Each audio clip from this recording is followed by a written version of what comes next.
Vous m'entendez? Ah, c'est bon. Bonjour à tous, bonjour à toutes. Merci d'être présents aujourd'hui et présente à cet atelier. Un atelier un peu particulier sur un thème, je crois, encore jamais présenté, en tout cas dans les rencontres du e-tourisme. Je suis ravie de pouvoir le porter aujourd'hui en compagnie de 3 destinations. Je vais peut-être vous laisser vous présenter chacun votre tour. Et puis présentez-vous rapidement. Oui, bonjour à tous et à toutes. Norbert Crozier, je dirige la mission Hall autour du Louvre-Lens, qui est une mission d'ingénierie touristique et d'attractivité de Pas-de-Calais Tourisme, qui intervient sur l'ancien bassin minier du Nord et du Pas-de-Calais. Bonjour à tous, bonjour à toutes. Katie Vaillant-Lambert, directrice de l'Office de tourisme du Grand Périgueux. Donc un office intercommunal autour de la ville de Périgueux, composé de 43 communes de plus de 100 000 habitants et au cœur de la Dordogne, avec au sud du territoire un site bien connu qui s'appelle Lascaux.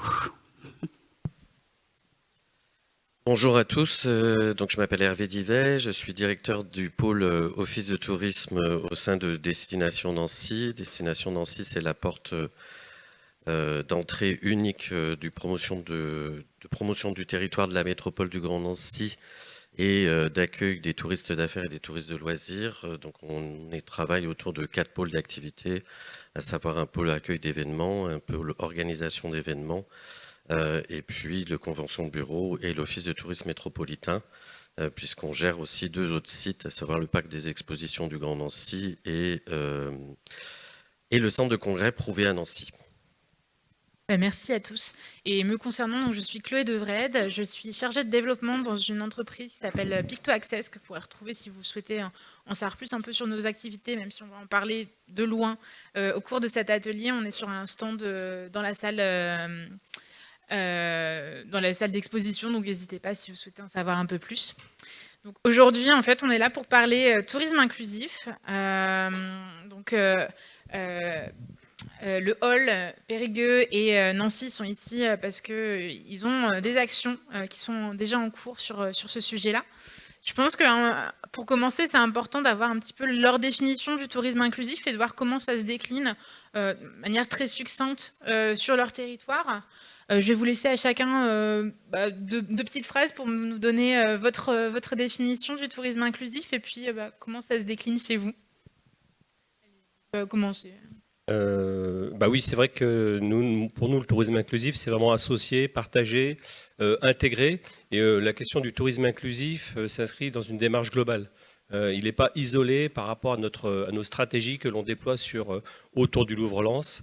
Donc s'appuyant cette destination sur l'arrivée du musée du Louvre-Lens et l'inscription du bassin minier au patrimoine mondial par l'UNESCO. Donc voilà, c'est vraiment associé, c'est le contraire d'exclure. Et nous, du coup, en 2 phrases, c'est vraiment à la fois mettre en place des actions de co-création avec des différents acteurs. Donc comment on inclut les acteurs dans la différenciation et dans la construction de l'offre, et puis de trouver des points de jonction entre l'habitant et le touriste et le visiteur. Sur le Grand Périgueux, d'abord pour nous, le tourisme inclusif, c'est surtout dans cette période post-Covid, une régénération des destinations qui apporterait des avantages économiques, sociaux et environnementaux, en gardant bien évidemment en tête les grands défis du tourisme durable qui nous attend. Ce qu'on a initié, et là je pourrais dire au même titre que bien d'autres offices de tourisme, c'est de s'adosser au label tourisme et handicap, qui est une entrée en matière dans l'accessibilité. Ce qu'on a entamé avec la société Picto Access, c'était pour nous une manière, sur le thème de l'accessibilité, de se dire qu'est-ce qu'on peut faire pour communiquer au mieux finalement sur ce qu'on fait, parce que les labels, en fait, on y est un petit peu contraint à partir du moment où on est classé, à partir du moment où on veut accueillir le plus de public, on est obligé d'aller vers des labels. Ce que proposait Picto Access, en l'occurrence, c'était une manière de dire plus simplement, plus librement aux visiteurs ce qu'ils pouvaient trouver comme conditions d'accueil sur notre territoire, Et ça a aussi été un moyen pour l'Office de tourisme qui avait fait le choix, sans rentrer trop dans les détails, mais qui avait fait le choix à cette époque-là de mettre fin aux adhésions qui reliaient les socioprofessionnels du tourisme à l'Office de tourisme, parce qu'il nous semblait que c'était un peu un piège dans lequel étaient tombées beaucoup de structures depuis des années et qui finalement n'apportaient rien en termes de relationnel, rien de vrai en tout cas. L'idée, ça a été avec Picto Access de permettre à une dizaine de socioprofessionnels, que ce soit des sites, des musées, de l'hôtellerie ou de la restauration, de bénéficier de diagnostics réalisés par Picto Access et donc de les engager avec nous dans cette démarche. L'idée, c'était pas de leur apporter un gain financier, c'était de leur permettre de revenir vers nous ensuite et de travailler avec nous sur ce que ces pictogrammes liés à l'accessibilité pouvaient engendrer d'un peu plus loin, d'un peu plus fort sur cette thématique-là et avec nous. Voilà l'exemple. Après, je pourrais dire que sur le tourisme inclusif, beaucoup d'offices aujourd'hui sont intercommunaux. Les agglos ont repris, ou les communautés de communes ont repris la compétence il y a seulement 4 ans.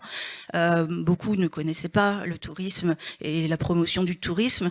On peut le dire, on peut le répéter, seulement nous, en tant que dirigeants d'office de tourisme, on peut aussi aller vers l'agglo et travailler avec les autres compétences que sont la mobilité, le développement économique ou le développement social, et puis de s'allier pour favoriser l'accueil du plus de visiteurs possible et de les sentir, de faire en sorte qu'ils se sentent concernés et bien accueillis. Voilà. Alors évidemment, parler de tourisme inclusif, on ne peut pas faire la non-étampe sur le label tourisme et handicap, et évidemment il faut savoir aussi de quoi on parle, d'où on vient et où on souhaite aller. Évidemment, moi je pense qu'il faut quand même évoquer la loi de 2005 qui porte sur l'égalité des droits et des chances, la participation et la citoyenneté des personnes handicapées, et qui définit ce handicap. Si je vais vous en redonner la définition, mais je pense que c'est la première étape pour sensibiliser nos personnels, puisque quand on parle de handicap, on parle de handicap dans la société de manière générale, on parle de personnes en situation de handicap, et on n'a pas forcément du personnel aujourd'hui qui est formé à l'ensemble de ce handicap. C'est-à-dire le label, il est important, il est indispensable à la condition d'avoir un personnel qui est plus que sensibilisé, mais qui est aussi formé à ces questions. Donc le handicap constitue un handicap au sens de la présente loi, toute limitation d'activité ou restriction de participation à la vie en société, subie dans son environnement par une personne en raison d'une altération substantielle, durable ou définitive, d'une ou plusieurs fonctions physiques, sensorielles, mentales, cognitives ou psychiques, d'un polyhandicap ou d'un trouble de santé invalidant. D'une certaine manière, j'ai envie de dire qu'on a tous fait l'expérience des conséquences d'un handicap en étant contraints dans nos mobilités et dans les confinements successifs qu'on a vécu ces 2 dernières années. Et être en situation de handicap, c'est souvent être forcé à être en situation de confinement tout au long de l'année. Et je pense qu'en tant qu'acteur du tourisme, c'est d'abord sur ces questions-là qu'il faut travailler, pour faire en sorte d'avoir un réel tourisme inclusif.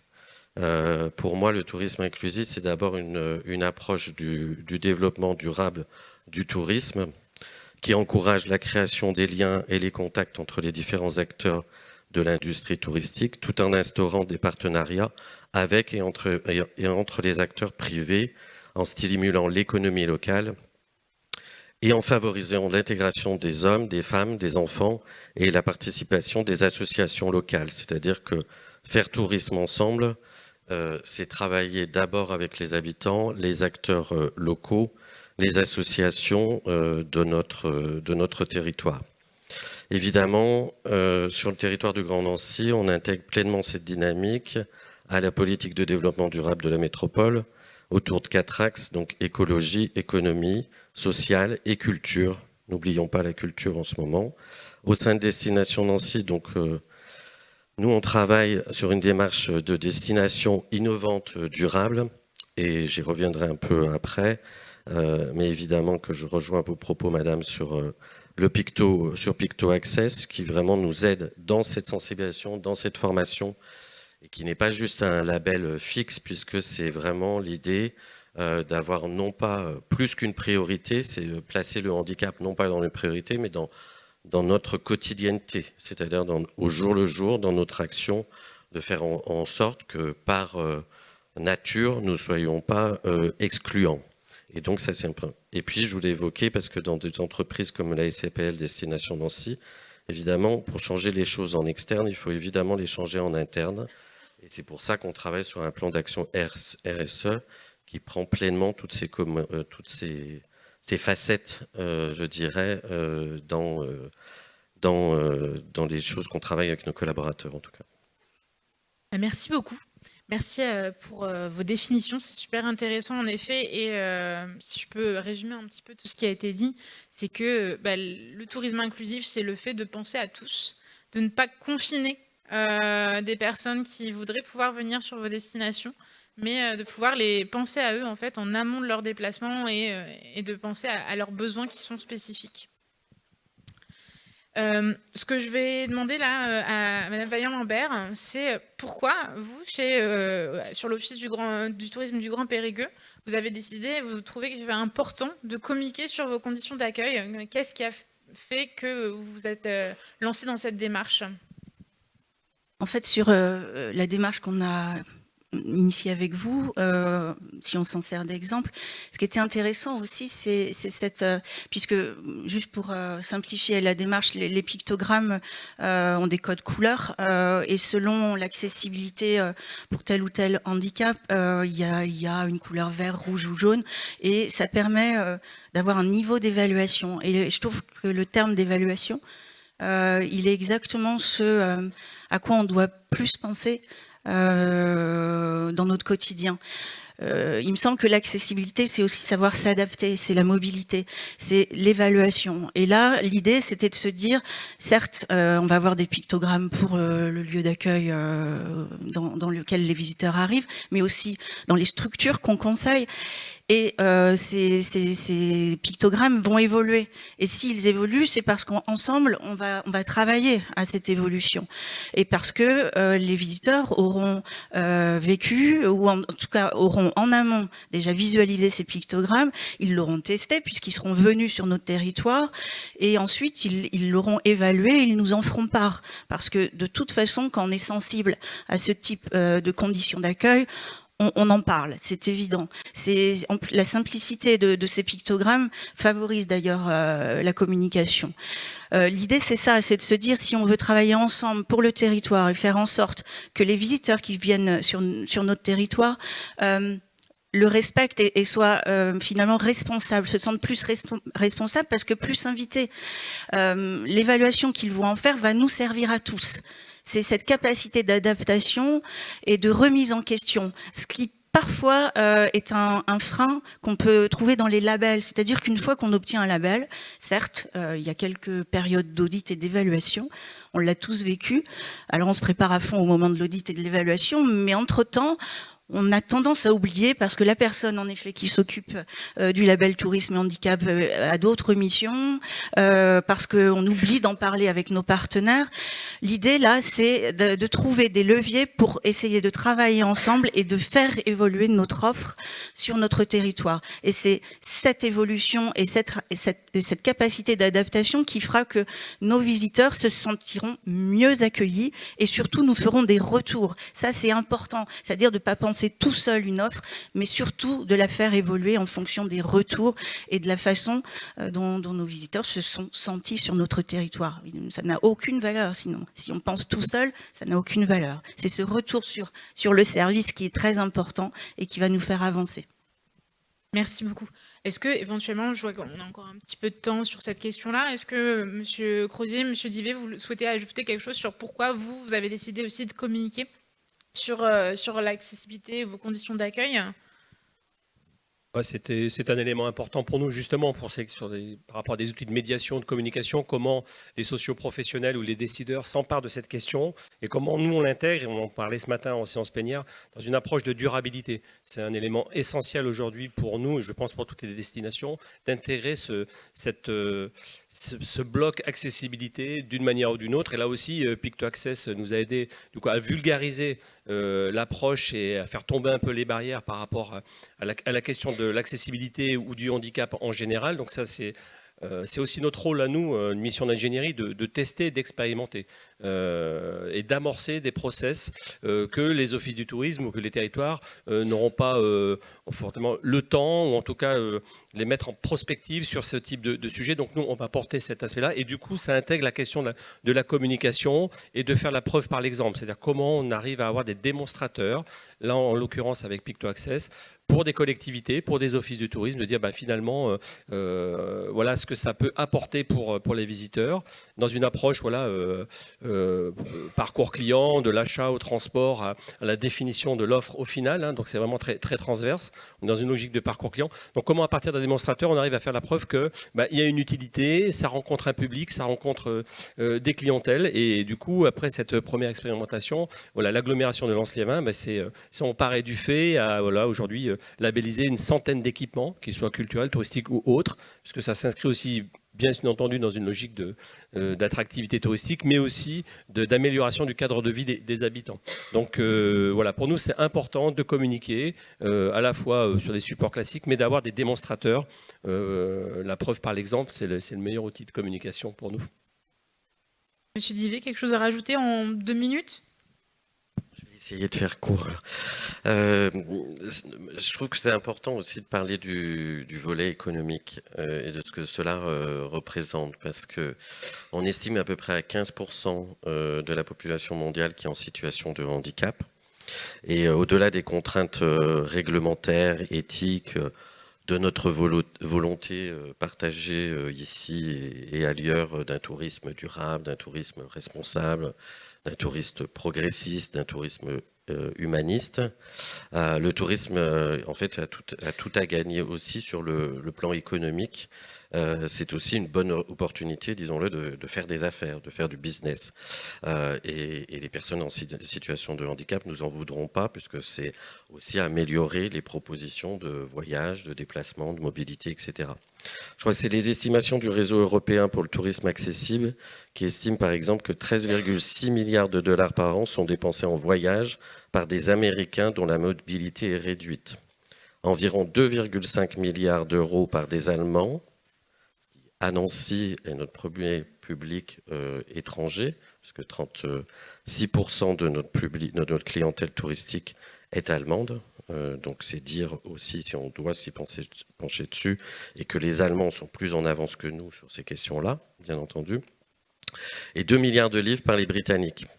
Environ 37% des personnes handicapées en Allemagne ont décidé de ne pas voyager faute d'installation accessible en France, mais 48% voyageraient davantage si celle-ci existait. Et 60% seraient même prêts à payer plus. C'est dire s'il y a un enjeu social, mais économique derrière, et évidemment d'attractivité touristique pour nos territoires. En France, c'est 9,6 millions de personnes qui sont en situation de handicap en France, et qui régulièrement sont en situation de ne pas pouvoir voyager dans toutes les destinations. Mais, faut-il le dire, c'est parfois un peu plus compliqué sur les destinations urbaines. Voilà. Merci beaucoup. Je vais poser une autre question maintenant, c'est globalement, quel bénéfice pour les visiteurs d'avoir lancé des actions sur le tourisme inclusif, et aussi quels sont les bénéfices pour le territoire. On en a déjà un petit peu parlé brièvement. Du coup, je vais poser la question à Monsieur Crozier cette fois, en 5-7 minutes. Le bénéfice, il est incontestable, puisque ça emmène les collectivités, les opérateurs touristiques, les offices du tourisme, les organismes de tourisme, dans une logique de qualification de l'offre d'un point de vue global. Donc pour nous, Le bénéfice, il est aussi dans le bouche à oreille. On fait beaucoup d'évaluations, nous, dans nos missions. Hein, quels sont les retours, évidemment, les impacts économiques des clientèles du Louvre-Lens, mais pas uniquement, de toutes les offres que l'on retrouve sur ce périmètre, hein, que ce soit le tourisme de mémoire, les événements sportifs ou le tourisme de découverte économique ou des sites industriels et miniers. Donc pour nous, cette question-là, elle est primordiale, elle est vraiment au centre. Donc les impacts, oui, on le voit, nous, dans les retombées économiques, mais aussi on le voit en termes d'image, de changement d'image. Donc c'est un territoire, et sans faire de jeu de mots, qui était aussi handicapé de par son histoire industrielle, de par les clichés qui collent à ce territoire. Donc on joue aussi la carte du renversement des clichés, au même titre que la question des clientèles en position de handicap. Donc en termes d'image, ce territoire qui met en avant des démonstrateurs autour de l'accessibilité, ça lui permet aussi de changer son image. Il faut savoir aussi que c'est un territoire hospitalier de par sa nature, de par sa sociologie en tant que telle. Donc le gros travail qu'on a pu faire aussi, c'est l'analyse des valeurs de ce territoire, colle aussi au fait qu'il est en capacité d'accueillir la différence, de reconstruire des personnes qui auraient été en difficulté. C'est un territoire qui a vécu 2 guerres mondiales, la première et la deuxième, qui a été rasée. C'est un territoire qui a subi évidemment la fermeture des mines. Donc tous ces facteurs sociologiques et l'analyse des valeurs, qui est à mon avis essentielle pour les destinations, vraiment en profondeur, nous permet de dire qu'il est en capacité de pouvoir développer des offres liées à différents publics et du coup de les inclure. Et l'idée, c'est pas de cloisonner les publics, mais vraiment de les mettre en situation égale en termes de découverte des offres, en termes de visite des sites culturels. Alors, on a aussi la chance d'avoir 2 marqueurs internationaux, hein, le Louvre, la marque Louvre et l'UNESCO. Donc, on est dans une logique d'excellence. Et aussi, à ce titre-là, on se doit de faire preuve à la fois d'innovation, de créativité pour accueillir l'ensemble des publics, mais de déployer des offres leur correspondant, pas uniquement au Louvre-Lens, mais sur tout le périmètre autour du Louvre-Lens en termes de mobilité. Donc la question de l'impact, oui, de l'évaluation, elle est importante. C'est ce qui va nous permettre de nous différencier par rapport à la concurrence internationale. Hein. Vous le rappeliez pour Nancy, hein, la question d'accueillir des clientèles étrangères, pour nous, c'est important. Évidemment, notre zone de chalandise et les opérateurs, c'est le Benelux, c'est l'Angleterre pour le tourisme de mémoire, les pays du Commonwealth, mais des clientèles plus lointaines comme le Japon, qui vient régulièrement sur notre destination, que ce soit en clientèle affaires, de par la présence d'investisseurs japonais comme Toyota sur Valenciennes et autres, et puis du tourisme culturel qui vient sur ce périmètre. Alors, il y a un point important pour nous, c'est évidemment, on parle des personnes en position de mobilité réduite, qu'elles soient permanentes ou temporaires. C'est la question des aidants et des accompagnants. Donc ça aussi, c'est un sujet qui nous importe. Donc par exemple, il y a un nouvel hôpital qui va ouvrir à Lens, dernière technologie. Comment aussi on permet à des personnes qui accompagnent les visiteurs d'être aussi de respirer un peu et en même temps d'avoir des équipements hospitaliers ou des professionnels qui vont pouvoir répondre à la question de la sécurité pour des personnes qui auraient certaines pathologies. Donc c'est aussi important d'associer l'ensemble des acteurs, pas uniquement du tourisme, mais du monde de la santé autour de nous. Donc ça, c'est la question de l'impact. Voilà, on va aussi le mesurer et l'intégrer dans des nouveaux équipements hospitaliers, dans des nouvelles offres de services sanitaires, si je puis dire, qui seront proposées aux visiteurs. Merci beaucoup. Est-ce que en 2 minutes ou 1 minute chacun, est-ce que vous avez des choses à rajouter éventuellement sur ce sujet-là, sur les bénéfices que vous avez pu remarquer avec vos actions de tourisme inclusif sur vos territoires ?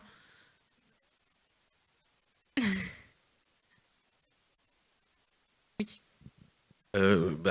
Juste une action très concrète parce qu'on a été assez en avance sur le label tourisme et handicap sur le territoire de la métropole du Grand Nancy et on a un camping qui est très très en avance sur ces questions-là avec un enjeu qui est que c'est un camping de passage, donc beaucoup de Néerlandais essentiellement, qui s'arrêtent une nuit et qui restent très peu. Donc là aussi, la réflexion sur le camping, elle a été humaine, sociale, économique, mais on a obtenu le label tourisme et handicap sur le camping et on a évidemment rendu accessible plusieurs mobilhomes pour des personnes en situation de handicap. Cette année, très concrètement, il y a eu un jardin pédagogique qui a été mis en place, qui est adapté à des personnes en situation de handicap et qui a été réalisé en lien avec le jardin botanique de Nancy, qui est, après Paris, le 2e de France. Donc, il y a eu un vrai travail derrière. Et puis, on réfléchit à la mise en place d'une ferme pédagogique pour des enfants en situation de handicap au niveau du camping. Et c'est un exemple très concret avec ce que je disais avant, c'est-à-dire qu'en fait, sur les personnes en situation de handicap, elles passent plus d'une nuit sur le camping. Donc voilà un exemple très concret parce qu'elles sont ravies, elles trouvent une activité, elles sont dans un cadre, c'est 590 emplacements, etc. Donc voilà une chose concrète puisque ce qui a été réalisé sur l'accessibilité, sur le jardin pédagogique et sur demain la ferme pédagogique, c'est inclusif parce que ça ne concerne pas que les enfants et les adultes en situation de handicap. Tout le monde y a accès et la personne qui est en situation de handicap ne se sent pas discriminée à avoir une activité spécifique. C'est vraiment ce qu'il faut comprendre dans notre rapport à ce qui est inclusif. De la même manière, vous le connaissez tous, à l'accueil d'un office de tourisme, on ne met plus une banque d'accueil spécifique pour les personnes en situation de handicap. Tout le monde peut aller à cette banque d'accueil, mais la personne en situation de handicap sera évidemment plus à l'aise à utiliser un matériel adapté. Oui, nous, on a un peu moins de recul, en tout cas sur la démarche Picto Access, puisqu'on l'a lancée l'année dernière, en fin 2020. Et donc, la première saison officielle, c'était celle qui vient de passer. Donc l'évaluation, elle va avoir lieu maintenant. Et d'autant qu'on avait choisi, alors on avait mixé les établissements concernés. Certains étaient déjà très engagés, comme le musée Vézuna de Périgueux par exemple, mais qui a accepté de jouer le jeu justement pour vérifier le niveau d'adaptation ou pas de ce qui était mis en place pour le public. Et on a choisi d'autres sites qui là pour le coup n'étaient pas du tout engagés et qui ont dans un premier temps été un petit peu gênés, c'est-à-dire de montrer la non-adaptation des conditions d'accueil, mais justement le jeu était à ce niveau-là intéressant, c'était de se dire il n'y a pas à être gêné, on part parfois de loin, autant votre offre est attractive sur son contenu, autant aujourd'hui il faut travailler sur la forme et les conditions d'accueil. C'est aussi l'idée de prendre du temps. Je pense que tout ça, on peut le décréter, mais il y a un moment où la durabilité, il faudra en peser aussi la portée et de prendre son temps, de ne pas se sentir contraint à faire les choses, c'est la meilleure façon d'offrir la durabilité de la démarche, et puis d'être pris un petit peu au sérieux aussi, c'est-à-dire d'ajouter des pictogrammes, tout le monde peut le faire, on peut s'amuser à mettre des petites couleurs, voilà, tout ce qui nous fait plaisir, tout ce qui peut sembler attractif à l'œil nu, par contre derrière il y a une démarche, voilà. Et ça c'est un travail qui est entamé et qui va durer et qui va relier le territoire avec ses habitants, avec ses visiteurs, autant ceux qui sont de l'intérieur que ceux qui viennent de l'extérieur. Ça, c'est un grand travail sur plusieurs années. Merci beaucoup. En effet, quand on parle de ce que vous dites, c'est super intéressant. On dit que voilà, vous avez lancé sur des établissements. Alors moi, je me souviens sur Périgueux, on a diagnostiqué des grottes. Clairement, quand on parle de tourisme et qu'on parle d'accessibilité, on se dirait mais jamais je vais aller visiter une grotte. Imaginons que je sois en fauteuil roulant. On pense même aux seniors en dehors du handicap. Une personne senior va se dire tiens, ça va être compliqué en fait de visiter. Mais non, ça permet de mettre en valeur des choses et de faire un état des lieux, de se dire tiens, on en est là. Et on se donne des objectifs, on se dit dans 2 ans, on en sera là. Et ça permet d'évoluer, de faire évoluer les mentalités aussi, je pense, du côté de vos prestataires qui ont déployé la solution, de se dire, tiens, en effet, ça sensibilise au sujet de l'accessibilité qui est souvent un petit peu oublié parce qu'on n'a pas de temps. Vous parliez de temps, c'est super important. Donc en effet, penser au tourisme inclusif, à tous, c'est aussi de l'inclusion, c'est de penser à tous, quelle que soit leur fragilité. On a beaucoup parlé de handicap, mais on va parler de seniors, on va parler de familles avec des poussettes, de voyageurs avec des valises. Alors, je sais par expérience que moi je viens du plat pays. Quand je me suis retrouvée en premier déplacement, je suis allée à Angers. Je me suis dit, ah mince, avec une valise, c'est pas aussi facile. Et pourtant, je suis pas en situation de handicap, mais j'ai rencontré des difficultés à me déplacer dans une ville. Voilà, c'est vraiment aussi ça, l'idée du tourisme inclusif, je pense qu'on partage tous. Je vais vous poser une dernière question avant qu'on lance un petit débat qui sera ouvert également au public. L'idée, c'est de pouvoir échanger avec vous là-dessus. Une question du coup pour Monsieur Divet. Au niveau de Destination Nancy, quels sont les projets, donc vous en avez parlé un petit peu, les projets qui permettent de continuer dans cette lancée, dans ce dynamisme et dans cet objectif de pouvoir accueillir tout le monde sur votre territoire? Alors, je vais continuer à faire impact sur la loi de 2005 qui était quand même relativement ambitieuse par rapport à un objectif 2015 qui ne sera pas tenu. La France a déjà été à l'amende, si je puis dire, au niveau européen et international, puisque le Conseil des droits de l'homme et l'Assemblée générale des Nations unies avaient fait un rapport en 2017 sur un certain nombre de points. Mais peut-être qu'il faudrait donner à la France Picto Access, vous voyez, c'est-à-dire là il y a des marges d'évolution, etc.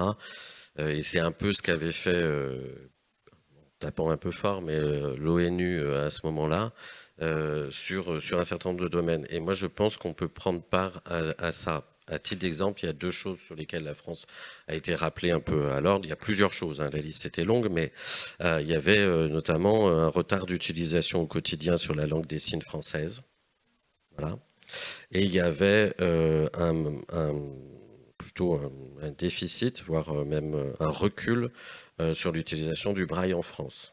Voilà. Et je pense que là, comme acteur du tourisme, on a des perspectives pour jouer notre carte et pour apporter notre pierre à l'édifice de la société, je dirais, et dans nos accueils touristiques. Je pense que certes c'est compliqué, mais mettre en place des formations sur la langue des signes, c'est quelque chose qui devrait être faisable dans des offices de tourisme et dans des accueils touristiques.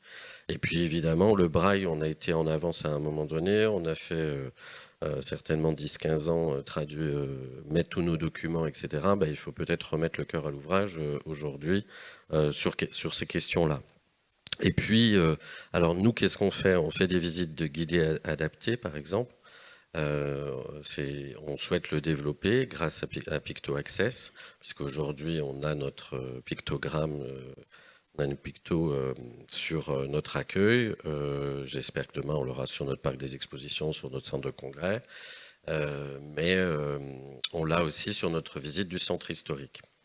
Et là, je reviendrai à ce qui a été dit par mes 2 collègues, c'est-à-dire qu'à un moment donné, pour avoir Picto Access, il faut aussi mettre l'équipe, mais l'équipe au sens large, hein, l'équipe institutionnelle, notre actionnaire principal qui est la métropole du Grand Nancy, mais aussi nos équipes de collaborateurs, notre conseil d'administration, pour dire, bah, oui, on n'est pas tout vert. Voilà. On n'est pas tout vert, tout n'est pas parfait, et tant mieux. Parce que si c'est juste être parfait tous les 5 ans à un instant T, ça ne sert à rien. Voilà. Bien au contraire, nous, on a du orange sur les handicaps visuels et auditifs. On n'est pas bon sur 3 points. On sait qu'on va budgétiser des choses l'année prochaine et qu'on va faire un planning d'action pour former nos collaborateurs, pour acheter du matériel qui était vieillissant, pour aussi avoir une culture peut-être différente sur notre approche, etc., etc., etc. Donc tant mieux qu'on ait du orange et tant mieux qu'on ne soit pas vert partout. Sachant que l'objectif c'est de devenir vert, mais possible aussi qu'on ait du vert qui passe orange. Bon, espérons qu'on ne soit pas rouge, mais enfin c'est aussi fait pour être évolutif et c'est aussi fait pour avoir une culture du changement. Donc on a une visite du centre historique qui est avec un picto. L'objectif pour nous, on organise à peu près 200 visites en prestations individuelles chaque année et au moins autant en année normale. Hein, affoler les directeurs qui sont ici. Non, on est aussi dans une situation compliquée en ce moment. Mais l'objectif, c'est que toutes nos visites aient un picto. Voilà. Parce que, comme vous le disiez, y a la poussette, il y a potentiellement la personne âgée qui, 1h30 de visite du centre historique à un rythme parfois un petit peu effréné. Pour une personne âgée, autant qu'elle le sache et pas qu'elle soit une cliente ou une visiteuse déçue. Voilà. Donc on travaille là-dessus. On est en plein renouvellement de nos audio guides. Donc, afin de les rendre accessibles à un public plus large. Ils sont adaptés aux malvoyants, aux sourds et aux malentendants. Et on a récemment mis en place des audiophones avec boucle magnétique pour les visites guidées de groupe. Voilà, objectif, c'est coordonner les acteurs et partenaires territoriaux, qu'ils soient publics ou privés, pour qu'ils mettent en place la solution Picto Access. Voilà nos réflexions. D'accord. Bah, merci beaucoup, en tout cas, pour ces informations. Voilà, l'idée, c'est que en général, l'objectif, c'est pas de rentrer pour moi dans la solution et de vous présenter en détail ce que fait Picto Access. Je pense que vraiment l'idée de cet atelier, c'est de pouvoir éveiller les consciences et de rappeler que on a des touristes, on a plein de sortes de touristes. On a des touristes étrangers, on a des touristes français, on a des touristes non valides, on a des touristes vieillissants, on a des familles avec des poussettes ou avec des jeunes enfants. En fait, on a plein de personnes qui ont des besoins complètement différents les uns des autres. Et ce qui va convenir à l'un ne conviendra pas forcément à l'autre. Donc l'idée, c'est vraiment de pouvoir se dire, ok, qu'est-ce que je fais concrètement dans ma structure pour que chacun puisse retrouver quelque chose qui lui corresponde, que ma destination soit accessible pour tous, qui corresponde à tous les publics qui voudraient s'y rendre. Et ainsi leur offrir, leur donner des possibilités de lieux à visiter sur les destinations françaises et internationales par la suite, bien sûr. L'idée maintenant, on a parlé pas mal de tourisme handicap là pendant cet échange. C'est vrai que c'est une marque qui, je pense, est connue de tous. C'est une marque d'État développée par l'association Tourisme et Handicap, qui s'occupe de labelliser des établissements. Alors, ce sont des hébergements, des offices de tourisme, enfin des espaces d'accueil, des activités également. On a aussi d'autres marques qui existent. Je pense notamment à Destination pour tous, qui est peut-être pour certains d'entre vous un objectif qui est un peu plus compliqué que Tourisme Handicap, où là on n'est plus sur je vais diagnostiquer un établissement et le rendre accessible. Non, là on est sur un quartier ou un espace complet, donc on va penser à la rue, au transport en commun. Voilà, c'est quelque chose de plus compliqué à obtenir. Il y a plus de travail que pour Tourisme et Handicap. Mais enfin, ce sont des marques et labels qui sont, je pense, reconnus de tous. J'ai une question un petit peu pour vous et puis un petit débat. L'idée, c'est de réfléchir un petit peu sur ce sujet. Est-ce qu'une communication efficace, comme vous le faites aujourd'hui avec Picto Access, c'est pour vous un premier pas vers un label ou une marque? Est-ce que c'est votre objectif final à chacun? Globalement, quel est votre rapport aux marques et labels? Alors, je vais peut-être laisser commencer Vaillant Lambert qui avait entamé un petit peu le sujet tout à l'heure. Et surtout, le public, n'hésitez pas à intervenir si vous le souhaitez. Je vous ferai passer le micro. Oui, le label Destination pour tous, je suis allée voir il y a quelques semaines qui l'avait obtenu et puis la démarche qui était liée. Oui, ce que je disais tout à l'heure, c'est la contrainte que peut représenter un label parfois. Certes, ça nous permet de franchir des étapes et des caps et de nous aligner vis-à-vis d'autres territoires. C'est important. De toute façon, la comparaison, elle se fait aussi par ça. Donc, si un label nous fait évoluer, très bien. Par contre, s'il représente trop de contraintes, s'il oblige à tout refaire, à tout défaire en permanence, c'est compliqué. Par contre, de se donner, je reviens sur la notion du temps, de le viser en se donnant du temps et surtout associer toutes les autres compétences de notre territoire pour y travailler. Oui, mais voilà, il faut garder une marge de manœuvre, une certaine aussi liberté d'agir, ne pas se sentir piégé. C'est tout le deal dans lequel on doit se retrouver.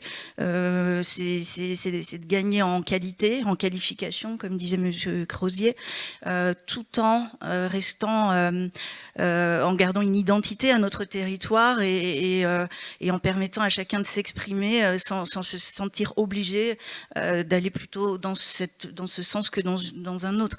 Voilà, garder un peu de liberté, mais si c'est viser la qualification, oui, évidemment. Je vais vous laisser vraiment librement vous répondre entre vous et puis réagir et donner votre avis sur les sujets. Pour nous, le label n'est pas une fin en soi. Donc, il y a déjà beaucoup d'équipements qui sont labellisés Tourisme et Handicap. Par contre, intégrer, je le disais, dans nos ateliers de co-création ou dans notre démarche design, comment l'usager ou le client est au centre comment créer de nouvelles offres ou adapter de nouveaux services, à la question de l'accessibilité est déjà intégrée dans la construction des projets, dans la méthodologie. Donc ça, c'est déjà un élément à faire valoir dans nos accompagnements, dans l'ingénierie de projet. Le département du Pas-de-Calais qui finance notre mission est déjà très bien impliqué, comme beaucoup de départements, dans la question du handicap, de l'accessibilité. Donc évidemment, c'est déjà un sujet qui est maîtrisé par notre financeur et il le déploie. L'État est à nos côtés, donc la question du handicap est très présente dans les réflexions qu'on peut avoir avec la DREETS. Donc pour nous, c'est plus l'intégrer dans le process de construction de nouveaux services et penser demain. Donc ça sera plutôt dans cette logique-là qu'on va intervenir. Et si à terme, bon, évidemment, il y a un label un peu plus territorial ou plus ambitieux, oui, on pourrait y aller. Mais pour l'instant, c'est d'abord notre préoccupation de sensibiliser par l'exemple. Alors, je suis un directeur qui sort de 1 mois de audit qualité mystère, comme on dit. Donc, comment vous dire ? Ça a bien mis la pression sur les équipes. Voilà, c'est nécessaire. C'est même indispensable, mais c'est aussi une question de temps et de moment. Je veux dire, le label Tourisme et Handicap, comme d'autres, il a été créé de mémoire il y a 20 ans, je crois, hein, à peu près. Il a été nécessaire et il l'est encore. Il a été innovant, il a été nécessaire, etc. Et là aussi, il faut dire les choses. C'est-à-dire qu'à un moment donné, on ne faisait pas certains investissements dans nos établissements avant ce label-là. Voilà. Et puis ensuite, c'est le premier niveau. Voilà. Simplement, c'est ce que je disais tout à l'heure, c'est-à-dire que tous les 5 ans, de temps en temps, oui, remettre à jour un dossier structurant tous les 5 ans, c'est bien, mais s'il n'y a rien, et que s'il n'y a rien dans une méthodologie et une culture qui est différente entre les deux, et je ne parle pas de l'audit mystère, disons-le clairement, c'est-à-dire au quotidien, en quotidienneté, ça ne fonctionne pas réellement. La procédure a un sens s'il y a une acculturation collective de la procédure. Et comme vous le disiez, je ne sais plus qui l'évoquait, un collaborateur qui va travailler sur le tourisme et handicap à un moment parce qu'il y a le renouvellement de l'audit, ensuite il va avoir d'autres dossiers, etc., etc. Donc s'il n'y a pas cette transversalité sur ces questions-là, sur la question du tourisme inclusif, ça ne fonctionne pas. Puis ensuite, on n'est pas des acteurs qui sont seuls, nous ne sommes pas seuls sur notre territoire. Et le label, souvent, les labels qu'on a, ils concernent notre accueil des publics, sous toutes ses formes, physiques, téléphoniques, etc. Mais l'exemple type moi, mon label, il ne me demande pas que mes visites guidées soient labellisées. Voilà. Ça ne prend que mon accueil, ça ne prend que notre accueil physique en compte. Alors que, en fait, c'est quand même les visites qui sont plus intéressantes pour capter un public qui est en situation de handicap, par exemple. Donc ça, c'est la première chose. Puis ensuite, oui, en effet, il faut aussi acculturer tout le territoire. Et c'est ce que je trouve intéressant dans la démarche de Picto Access. À ça, parce que moi, sur mon territoire, à part le camping, nous-mêmes, et je crois un autre établissement qui sommes tourisme et handicap, j'en ai pas d'autres. Voilà. Parce que c'est trop contraignant et parce que derrière, ils n'ont pas les équipes. C'est pas que c'est contraignant dans la mise en place, c'est que parfois, ils n'ont pas les ressources humaines pour mettre en place un tel label dans leur établissement. Voilà. Cela dit, il faut aussi regarder tout le monde, c'est-à-dire que l'accueil PMR, par exemple, il y a de l'ordre à mettre chez nos hébergeurs, par exemple. Voilà. Donc ça fait partie des choses qu'il faut partager avec les acteurs et les têtes de pont du territoire. Donc un label demain, je ne sais pas. En tout cas, je trouve plutôt fort que Picto Access se développe à cette allure-là et se territorialise très vite, sans avoir justement cet aspect marque, label, mais plutôt vraiment cet accès Picto, etc.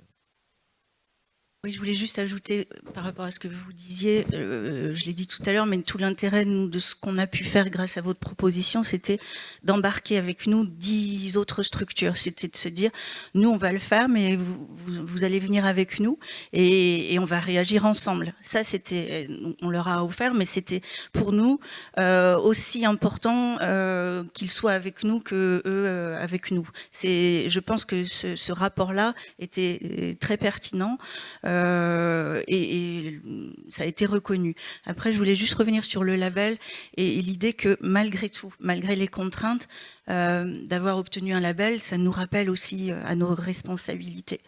Et par exemple, le fait d'avoir le label tourisme handicap fait que parfois, nous, en tant qu'organisme de tourisme, on a des propositions ou des appels de potentiels hébergeurs qui voudraient créer des hébergements pour les handicapés, des hébergements accessibles. Et puis là, oui, très bien, ok, on va vous aider peut-être sur la labellisation, on va vous mettre en relation avec le CDT qui s'en occupe. Mais on s'est posé la question à un moment, mais qu'est-ce qu'on peut faire de plus? Et là, ensemble avec la communauté d'agglomération, ça faisait des années qu'on y réfléchissait.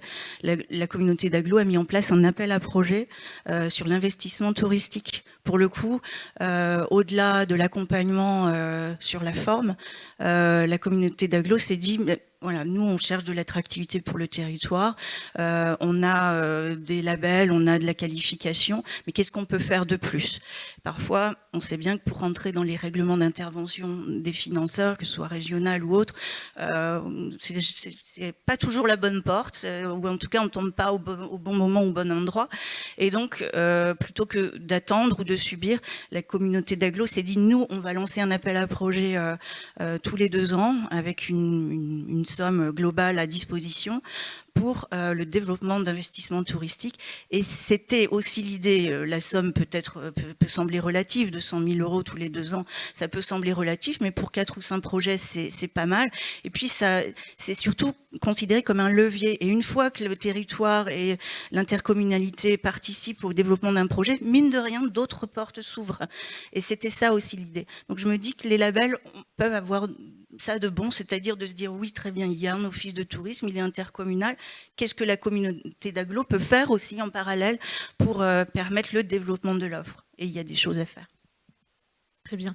Et justement, Mme Vaillant-Lambert, vous me dites, la solution Picto Access a été déployée sur 10 établissements.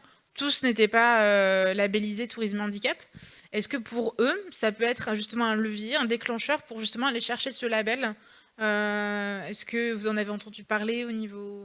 C'est remonté? Oui, justement, tout à l'heure, quand on parlait des sites qui n'étaient pas du tout accessibles, on parle je donne l'exemple du musée Napoléon en pleine campagne périgourdine, dans un manoir où toute l'entrée est sur des graviers, enfin rien n'est fait pour accueillir des personnes en mobilité réduite. Évidemment que c'est quelque chose qui était palpable, qu'ils savaient, que les gérants savaient, mais qu'ils se cachaient un peu derrière le fait que bon an mal an, il y avait quand même des visiteurs. Alors à un moment on se plaint de pas en avoir assez, donc qu'est-ce qu'on peut faire de plus? Donc oui, aujourd'hui ces sites-là nous sollicitent pour aller plus loin dans la démarche. D'accord, super, merci. Est-ce que dans le public, il y a des questions, des réactions? Alors, je vais venir apporter le micro, ce sera plus... D'accord. Et c'est juste pour l'enregistrement, peut-être? Ouais, il faut quand même que j'aille donner le micro, j'arrive.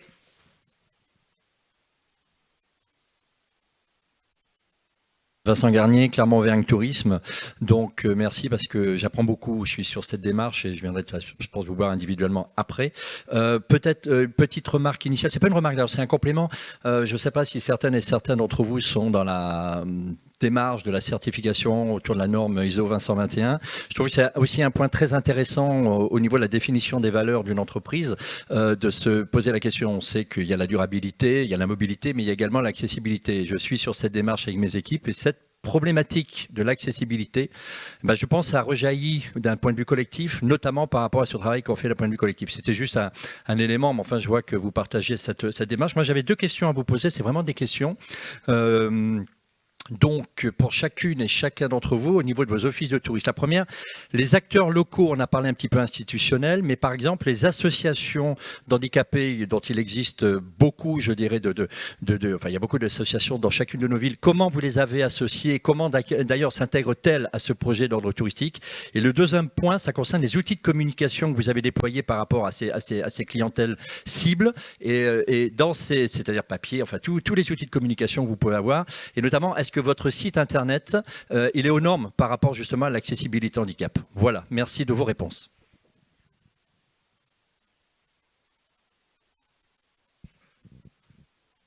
Alors nous, ce qui nous concerne, c'est vrai que en tant que mission d'ingénierie, on ne sera pas directement en discussion avec les associations en charge de la question du handicap. Il n'empêche que voilà, nos tutelles financeuses sont déjà, elles, en relation avec le monde du handicap d'une manière ou d'une autre. C'est vrai que nous, on s'est appuyé, je parlais d'expérimentation sur la solution Picto Access pour amorcer justement des échanges et des discussions. Donc, voilà, nous, on a amorcé l'opération. L'agglomération, je le disais, de l'Ancien-Main a pris le relais avec la labellisation, en tout cas les pictogrammes appliqués sur une centaine d'équipements. Donc voilà, nous, notre rôle, c'est vraiment de continuer la démarche, d'amorcer la démarche et d'accompagner déjà ce premier territoire, mais d'autres territoires qui seront en mesure de déployer cette solution que l'on va évaluer l'année prochaine, d'ailleurs, pour les 10 ans du Louvre-Lens et de l'inscription au patrimoine mondial. Donc on va faire une évaluation déjà de toute cette dynamique. Et oui, les offices du tourisme, en tout cas, qui composent ce périmètre, les 7 offices du tourisme, sont déjà dans une logique d'accessibilité, d'apporter des solutions au handicap. Donc voilà, moi, la réponse que je peux vous faire aujourd'hui, et considérant que dans notre démarche de co-création, d'imaginer des nouveaux services, les designers qui sont à nos côtés, la question de l'ergonomie est déjà intégrée. Donc là, pour le coup, eux sont en lien, nos prestataires, avec le monde du handicap, que ce soit Picto Access ou que ce soit des designers qui vont travailler voilà, à des nouvelles formes d'ergonomie ou à des nouveaux services à proposer. En tout cas, nous, on sera sensible dans nos cahiers des charges à faire en sorte que cette thématique soit intégrée et que ce sujet soit bien intégré dans la création des nouveaux services et des nouvelles offres. Pour nous, je le disais tout à l'heure, c'est un petit peu court parce que voilà, on l'a mis en place seulement pour la saison. Seulement, ce qu'on a fait au moment du diagnostic, c'est qu'on a travaillé avec le comité départemental du tourisme, qui est pour nous le garant du label tourisme et handicap et qui régulièrement revient à l'office de tourisme pour vérifier. Et le choix qu'on a fait aujourd'hui, c'est qu'il ne se déplace pas seuls, mais qu'ils viennent accompagner des associations de handicap locales pour tester justement. Donc il n'est plus question de faire appel à un spécialiste, mais qu'ils viennent accompagner et qu'on teste ensemble. Ça, c'est pour l'accueil de l'office de tourisme. Pour les autres structures, je les interrogerai au moment de l'évaluation cet automne. Et puis pour le site internet, oui, il est aujourd'hui acclimaté. Alors évidemment, sur ISO 20121, je partage votre point de vue, d'autant plus je suis directeur du pôle office de tourisme, avec un office de tourisme qui a été intégré à la SCPL Destination Nancy il y a 3 ans.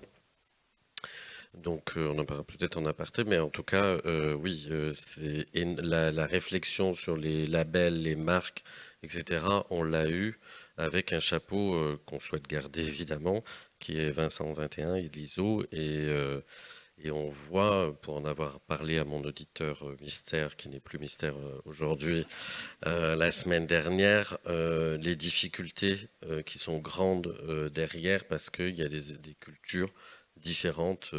L'ISO est quelque chose qui est très contraignant, mais très évolutif. La marque qualité touriste, elle est très contraignante et très contraignante. Voilà, c'est-à-dire que l'ISO, à un moment donné, j'ai eu l'audit. En plus, j'ai eu l'audit blanc ISO il y a 2 semaines.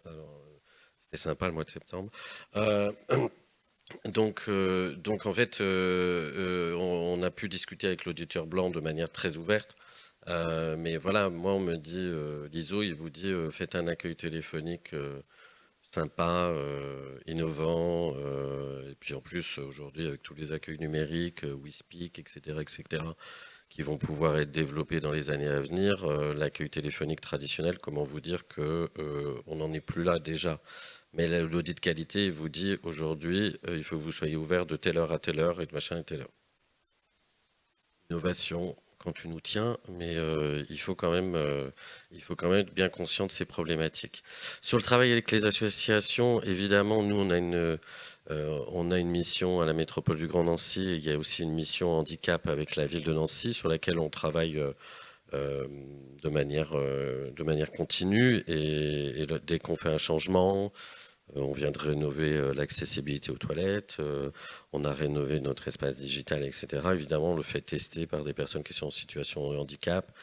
On n'en est pas encore là, mais on veut même aller plus loin dans nos relations avec les associations. Enfin, on a des primo-contacts, par exemple avec une association de parents d'enfants autistes ou d'autistes aujourd'hui. À Nancy, on organise à l'Office de tourisme Place Stanislas, on organise des nocturnes exceptionnels. On ouvre jusqu'à 22h à peu près un week-end sur deux. Le vendredi et samedi, on est ouvert jusqu'à 22h sur des thématiques, sur de l'événementiel et sur l'autisme, évidemment, qu'on souhaite y travailler.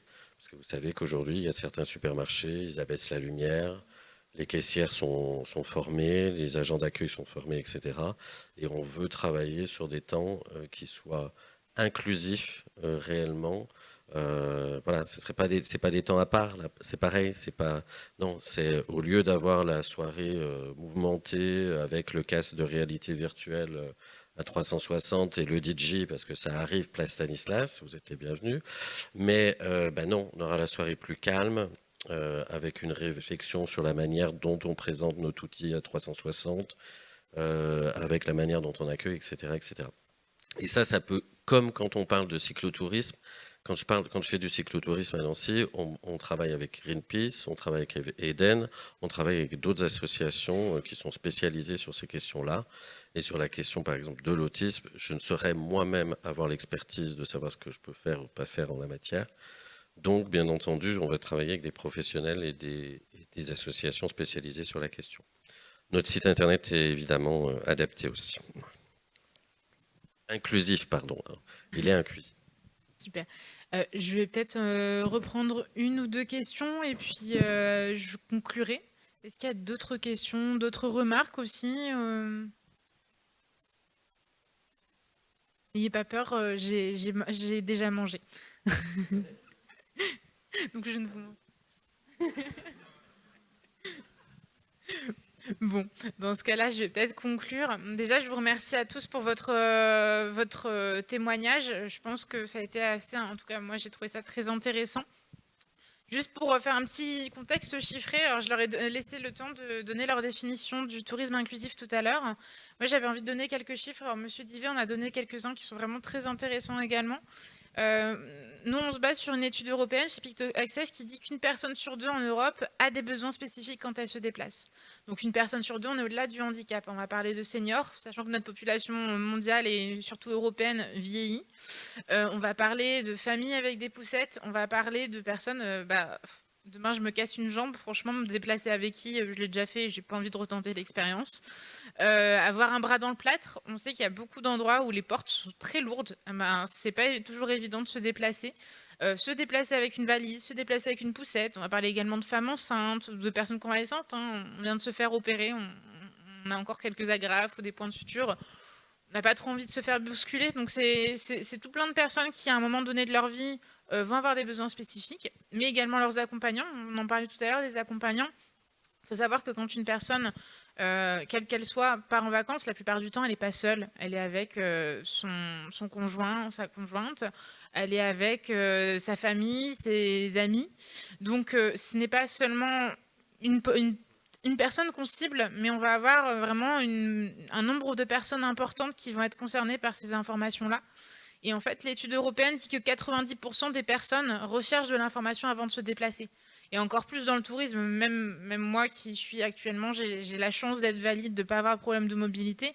je cherche de l'information sur les lieux où je me rends avant de le faire. Enfin, je pense que c'est assez logique. Je me lance pas dans un parcours express où je dis, bon, je vais arriver dans telle ville et puis bon, bah, je verrai hein, au pif, hein, je trouverai peut-être un hôtel ou un restaurant où je pourrais aller. Non, on se renseigne en amont, on se lance pas dans un Pékin Express. Et le problème, c'est qu'aujourd'hui, ben, l'information d'accessibilité, elle est encore assez inaccessible ou inexistante. C'est le cas la plupart du temps. Soit elle est bien cachée dans les recoins d'un site internet, soit elle est complètement inexistante. Et l'idée, en fait, c'est de pouvoir communiquer. On n'est peut-être pas accessible.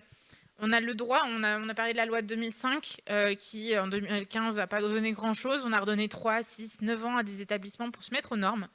C'est très bien, mais en attendant, les personnes qui ont besoin d'informations, elles ne peuvent pas attendre 6, 9 ans avant de dire bon bah ok, je peux aller au cinéma quoi. Enfin, on peut pas mettre la vie en pause comme ça. Et l'information d'accessibilité, on en a besoin maintenant. Qu'on soit accessible ou non, je pense que c'est rendre service à tout le monde de dire qu'on est accessible. Et c'est limite plus important encore de dire qu'on n'est pas accessible. Parce que une personne pourrait peut-être se dire bon allez, j'y crois, je me lance, je vais à l'hôtel. J'ai réservé mon hôtel. Ah, mince, en fait, il y a des marches à l'entrée. Je peux même pas rentrer, je peux même pas passer le pas de la porte. Et c'est là où les destinations, les établissements risquent le bad buzz complet. Donc, il y a un vrai aussi sujet là-dessus. Et un autre chiffre que j'avais découvert il y a quelques temps, c'est d'après une étude de Claude Blahault-Poncé, hein, qui est référente également tourisme handicap.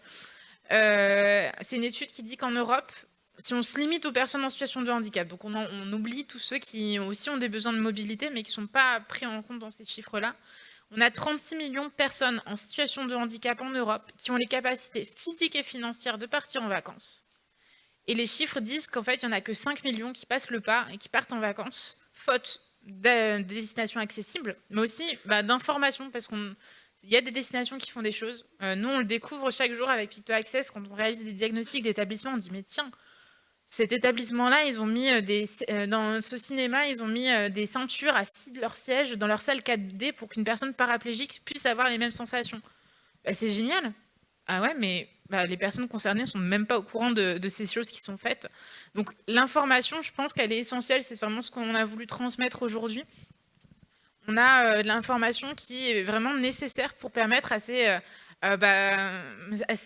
31 millions de personnes qui partent pas, faute d'offres et d'informations sur ces offres. Donc voilà, c'est aujourd'hui, je pense qu'on a tous droit à des vacances, surtout après les 2 années qu'on vient de passer avec le confinement. Je pense qu'on a tous un peu envie d'évasion. Et comment on sait qu'il y a des personnes qui malheureusement ne se permettent pas parce qu'elles ont trop peur de ne pas pouvoir avoir accès au lieu. Quand j'ai commencé chez Picto Access, je commençais à regarder un petit peu les hôtels. Je me renseignais un peu les hôtels qui communiquaient sur l'information d'accessibilité. Bon, déjà, il y en a très peu. Et quand il y en a, on me parle que de la chambre. Oui, mais bon, partir en vacances pour rester enfermé dans une chambre d'hôtel, perso, je préfère rester chez moi, clairement. Enfin, voilà, c'est des choses où on se dit, tiens, on parle de lieux, mais il faut parler aussi de l'offre qu'il y a autour et qui de mieux que les destinations pour communiquer là-dessus. On va parler vraiment de la chaîne de déplacement complète. Nous, chez Picto Access, alors, je ne compte pas faire la vente de l'application là tout de suite, mais chez Picto Access, l'idée, c'est on va parler d'un lieu, mais vraiment de la chaîne de déplacement. Je parle d'un office de tourisme, par exemple au Grand Périgueux. Quand j'ai rencontré Mme Vaillant-Lambert et qu'on a lancé la collaboration, j'ai également rencontré le gérant de Péribus, j'ai rencontré l'agglomération, j'ai rencontré la ville, j'ai rencontré l'université. C'est vraiment l'idée on parle de destination, mais vos premiers touristes en tant que destination, c'est aussi vos habitants. Et pourquoi on ne lance pas les choses sur la globalité du territoire ? Voilà, je pense finir sur ce mot-là. Pensons à l'inclusion, pensons à tous. On est tous différents dans notre société, on a tous des besoins spécifiques à un moment donné dans notre vie.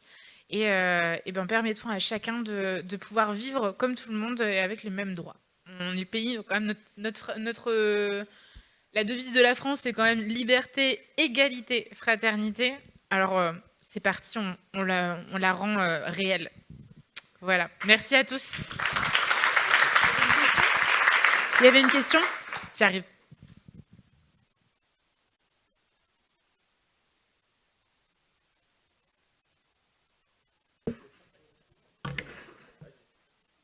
Bonjour. On a pas mal parlé de l'info sur l'accessibilité, mais un petit peu moins, en tout cas très brièvement, sur l'accessibilité de l'info. Et vous avez évoqué assez brièvement le fait que vos sites internet étaient accessibles, mais derrière, qu'est-ce que ça implique? Est-ce que ça veut dire des équipes qui sont formées à une rédaction différente, au remplissage automatique des balises alternatives, au contraste de couleurs? Est-ce que c'est des équipes qui sont sensibilisées, qui sont formées, qui sont certifiées?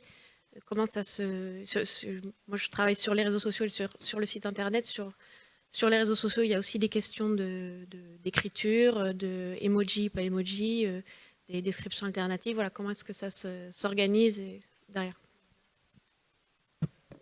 Alors, notre site internet, il est adapté parce qu'il a un label qui s'appelle, je ne sais plus, pour tout vous dire, mais c'est pas suffisant. Voilà, soyons clairs, je ne suis pas assez expert moi-même sur la question du développement de mon propre site internet parce qu'on a une équipe digitale dédiée au niveau du siège, nous, mais on doit faire plus.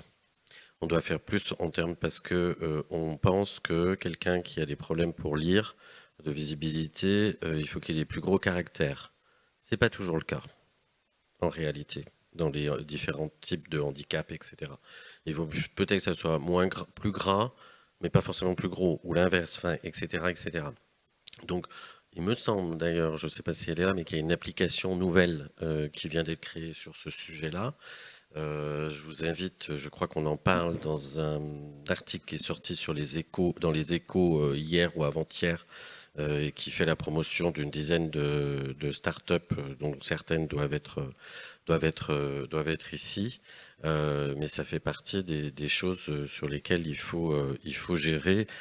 J'essayais de vous retrouver, mais j'avais fait la petite liste. Mais allez voir vraiment l'article sur les Échos qui est très bien fait. Il y a une dizaine de start-up françaises qui interviennent sur ces domaines de compétences, du visuel. Voilà, c'est vraiment des startups qui interviennent sur handicap et ça fait partie des réflexions que nous avons, nous, à Destination Nancy, pour aller plus loin. En tout cas.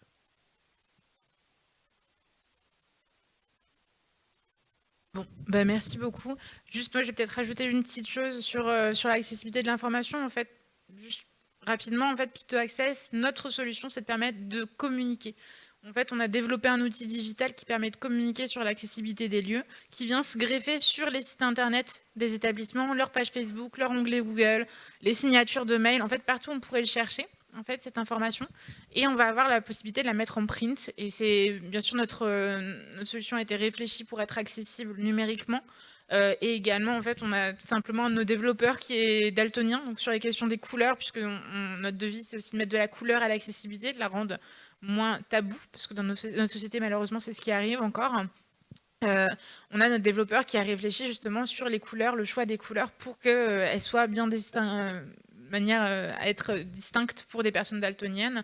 On avait juste les couleurs à la base, on a rajouté un lettrage pour les personnes qui ont du mal avec les couleurs aussi, pouvoir avoir ABC un peu comme dans un Nutri-Score.